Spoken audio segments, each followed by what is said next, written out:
اعوذ باللہ من الشیطان الرجیم بسم اللہ الرحمن الرحیم۔ کیا آپ جانتے ہیں حضرت علی رضی اللہ تعالی عنہ علم و حکمت کا وہ مینار ہیں جن کے اقوال آج بھی دلوں کو روشنی عطا کرتے ہیں۔ تین ایسی خوبیاں جو اگر کسی عورت میں ہوں تو وہ دنیا اور آخرت میں کامیاب و بامر ادا کہلاتی ہیں۔ نشانیاں کیا ہیں؟ آئیں غور سے سنیں۔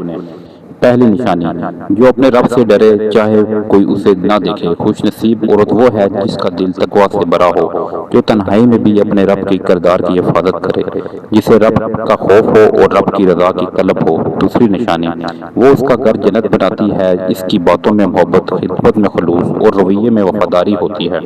تیسری نشانی، جو ماں اپنے بچوں کو دین، اخلاق اور محبت سکھاتی ہے، وہ دنیا کو سنوارنے کا عظیم کام کر رہی ہوتی ہے۔ یہ ہیں وہ تین نشانیاں: رب سے ڈرنا، شوہر کی عزت اور اولاد کی تربیت۔ یہی خوش نصیب عورت کا راز ہے۔ آج کی عورت اگر ان باتوں پر عمل کر لے تو وہ صرف گھر کی رانی نہیں بلکہ جنت کی بھی ملکہ بن جاتی ہے۔ اے بیٹی، اے بہن، اے ماں، تمہارے ہاتھ میں نسلوں کی تقدیر ہے۔ تمہاری اگر رب راضی کرنا ہے تو حضرت علی رضی اللہ تعالیٰ عنہ کے ان الفاظ کو اپنانا ہوگا۔